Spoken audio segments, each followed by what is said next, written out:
Hi guys, this is MD Sadiq and welcome back to the MDS classes. आज के इस video में हम 3+2√5 इरेशनल नंबर है, इसको प्रूव करना सीखेंगे। बाय द वे, ये NCERT maths class 10th exercise 1.3 का सेकेंड क्वेश्चन है। फर्स्ट क्वेश्चन हमने इससे पहले के वीडियो में कर चुके हैं।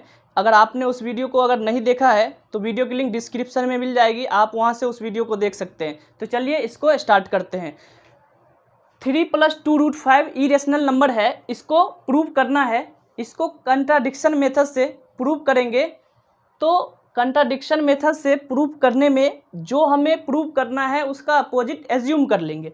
तो हमें इरेशनल प्रूव करना है, लेकिन हमने क्या लिखा है, let us assume 3+2√5 is rational. Rational assume कर लेंगे। अब ये अगर रेशनल है तो रेशनल के कंडीशन को फुलफिल करेगा, उसी को यहाँ पे लिखा है हमने 3+2√5 इक्वल P/Q। डिवाइड के फॉर्म में लिख सकते हैं अगर ये रेशनल है। और वेयर P एंड Q, इस पे कंडीशन होगा are integer, Q does not equal to 0। ये रेशनल का कंडीशन था, इसको लिखा। अब एडिशनल एक चीज एज्यूम करना है कि P एंड Q आर को प्राइम, ये एज्यूम कर लेना है। अब को प्राइम हमने इससे पहले भी बताया था, एक बार और देख लीजिए। P एंड Q हमने बोला को प्राइम होगा। को प्राइम का मतलब उन दोनों के फैक्टर में कोई भी कॉमन फैक्टर नहीं आएगा।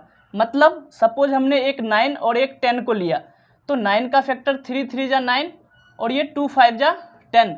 अब इन दोनों के फैक्टर में देखिए कोई भी ऐसा नंबर नहीं है जो दोनों के फैक्टर में कॉमन हो, इसलिए 9 एंड 10 ये दोनों को प्राइम है। इसी तरह का कुछ नंबर P एंड Q होगा जिसमें कॉमन फैक्टर 1 को छोड़ के कोई दूसरा नहीं होगा। चलिए आगे बढ़ते हैं।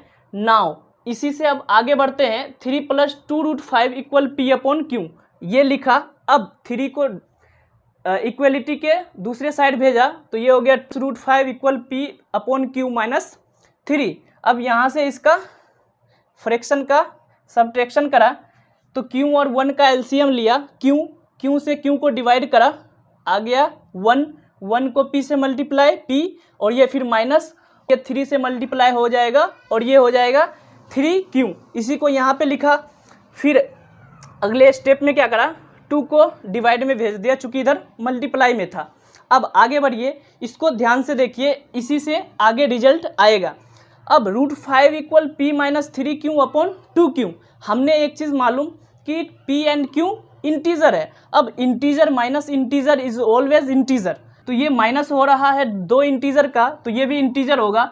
और डिवाइड में चूँकि इंटीजर ही है Q, तो ये भी इंटीजर। अब एक चीज़ और मालूम कि integer upon integer is always rational number, और जो डिवाइड में इंटीजर है वो 0 के बराबर नहीं होना चाहिए, और यहाँ पर है भी नहीं 0 के बराबर। इसका मतलब P/3Q माइनस 2Q ये रेशनल नंबर है। अब ये अगर रेशनल होगा तो ये भी रेशनल नंबर होगा। इसी चीज़ को आगे लिखा है, P and Q are integers, therefore P-3Q/2Q is rational. And अगर ये रेशनल है तो ये भी rational, and so √5 is rational. अब हमने इस इक्वेशन से हमें ये मिला कि √5 रेशनल है अकॉर्डिंग टू दिस इक्वेशन। लेकिन फैक्ट क्या है, रियलिटी तो ये है कि √5 इरेशनल नंबर है। तो यहाँ पे कंट्राडिक्शन हो रहा है, इसी चीज़ को आगे लिखा है, but this contradicts the fact that √5 is irrational. √5 irrational है, इसको तो कंट्राडिक्ट कर रहा है ना। ये तो फैक्ट है, रियलिटी है, वास्तविकता है कि √5 इरेशनल नंबर है। लेकिन इस इक्वेशन से जो रिजल्ट आया कि √5 रेशनल है, ये इस फैक्ट को कंट्राडिक्ट कर रहा है। अब आपको ये सोचना है कि ये कंट्राडिक्शन जो एराइज हुआ है, पैदा हुआ है, ये क्यों हुआ है। तो ये एज्यूम जो करा था हमने वो अपोजिट एज्यूम करा था, इसलिए यहाँ पे कंट्राडिक्शन एराइज हुआ है। इसलिए अब नेक्स्ट लिखेंगे, इसका मतलब ये जो एज्यूम करा था ये करेक्ट हमने एज्यूम नहीं करा था, इसलिए ये कंट्राडिक्शन एराइज हुआ है। अब इसी चीज़ को आगे लिखे हैं कि this contradiction has arisen because of our incorrect assumption. ये हमारा इनकरेक्ट एजम्पशन था, इसलिए ये कंट्राडिक्शन एराइज हुआ है। अदरवाइज ये कंट्राडिक्शन अगर ये एज्यूम करता, ये अगर सही होता, ये अगर राइट होता, तो ये कंट्राडिक्शन पैदा नहीं होता। इसलिए we conclude that 3+2√5 is irrational number. अब बताइए कि ये अगर रेशनल है, ये इनकरेक्ट है, तो ये तो रियल नंबर है। तो रियल नंबर या तो रेशनल होगा या फिर इरेशनल। तो एक चीज़ मालूम कि ये रेशनल नहीं है। अगर ये लिखा ये इनकरेक्ट है तो करेक्ट क्या होगा कि ये इरेशनल नंबर है। तो इस तरह से ये प्रूव हो गया। अब बाकी के 2 क्वेश्चन, बाकी के नेक्स्ट 3 क्वेश्चन हैं इसी में, जो कि बिल्कुल इसी स्टेप से हमें बनाना है। चलिए अब उसको देखते हैं। अब आपको क्या करना है, इसका जो नेक्स्ट क्वेश्चन है, prove that the following are irrationals. इसमें 3 क्वेश्चन है और तीनों को बिल्कुल इसी स्टेप्स को फॉलो करते हुए बनाना है। अब देखिए इसमें कैसे करना है, जिसमें पहले थर्ड को देख लेते हैं। ये है 6 + 2√2, तो ये इसका नेक्स्ट क्वेश्चन है। इसको बिल्कुल इसी स्टेप्स को फॉलो करते हुए बनाना है। अब देखिए जहाँ जहाँ हमने बॉक्स बनाया है उस बॉक्स की जगह पे इस क्वेश्चन को यूज करना है और उसी को यूज करके आगे सोल्व करना है। देखिए किस तरह से करेंगे। ये क्वेश्चन है 6 + 2√5। देखिए टोटल कितने बॉक्स हमने यूज करा था, 1 2 3 4 5 6 7 8 और ये 9, मतलब जो भी हमने बॉक्स यूज करा था उसी को हम रिमूव करके इस क्वेश्चन वाला यूज करेंगे और ये फिर प्रूव हो जाएगा। तो चलिए अब नेक्स्ट क्वेश्चन को करते हैं। ये 6 + √2, तो इसे हमें प्रूव करना है कि ये इरेशनल है, तो इसको हमने मान लेना है कि ये रेशनल है। तो 6 + √2 यहाँ पर लिखेंगे, 6 + √2 ये हो गया। अब आगे यहाँ पे भी चेंज करना है, 6 + √2, तो 6 + √2, फिर यहाँ पे भी चेंज करेंगे कि 6 + √2, 6 + √2 P/Q। अब यहाँ पर देखिए 6 को उस साइड भेजेंगे तो 6 माइनस हो जाएगा, इसलिए अब यहाँ पर क्या करना है, इस पूरे को साफ कर लीजिए।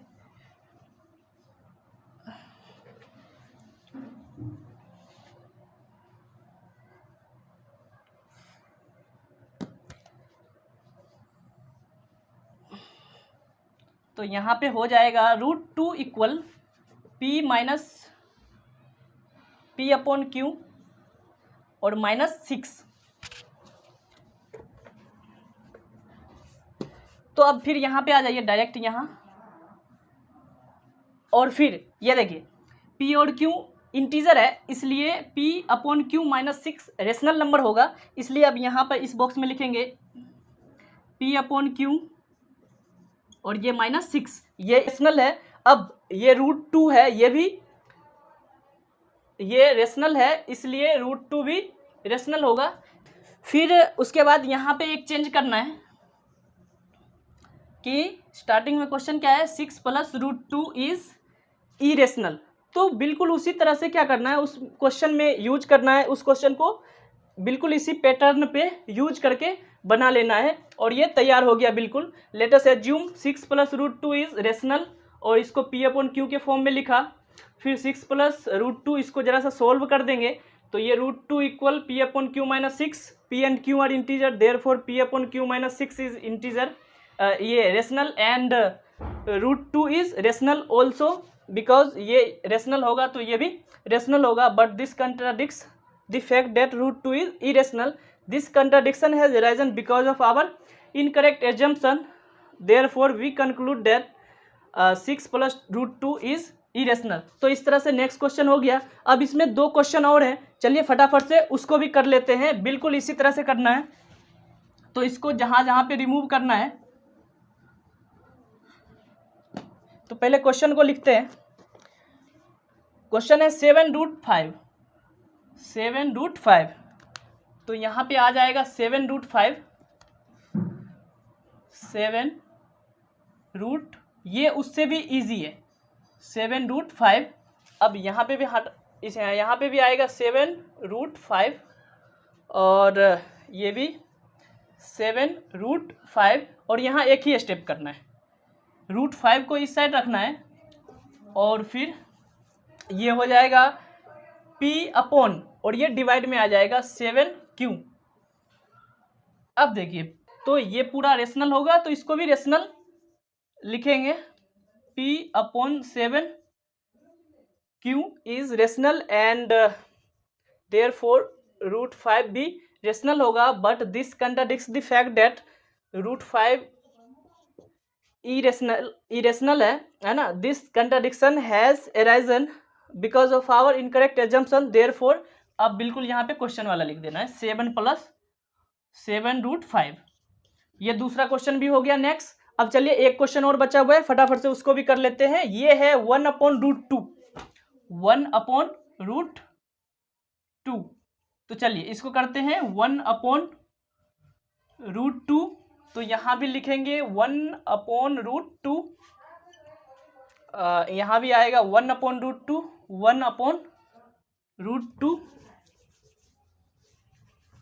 अब यहाँ पर बहुत ही सिंपल है, इसको क्रॉस मल्टीप्लाई कर दीजिए। Q इक्वल √2 और ये P हो गया। अब थोड़ा सा और भी सोल्व यहाँ पे भी रहने दे सकते हैं और थोड़ा सोल्व भी कर सकते हैं आगे। Q, इस P को इधर ले आइए, Q/P इक्वल √2। अब देखिए P और Q इंटीजर है, इसलिए Q/P भी ये रेशनल होगा, ये रेशनल तो ये भी रेशनल। तो इसी चीज़ को आप लिखेंगे Q/P is rational and therefore √2 is also rational, but this contradicts the fact that √2 is irrational. This contradiction has arisen because of our incorrect assumption. We conclude that किसको प्रूव करना था, 1/√2। ये इरेशनल प्रूव हो गया। बिल्कुल इसी steps को follow करते हुए इस तरह का क्वेश्चन को करना है। आपको बस इसका पैटर्न याद रखना है कि किस पैटर्न से इसको बनाना है। यहाँ पे चेंज होगा, फिर यहाँ पे, और फिर ये नीचे का सॉल्यूशन चेंज होगा, फिर यहाँ पर और यहाँ और ये लास्ट ये वाला, इन्हीं सारे जगह पर चेंजेस करना है और ये इस तरह से प्रूव हो गया। आई होप कि आपको ये वीडियो अच्छे तरह से समझ में आ गया होगा।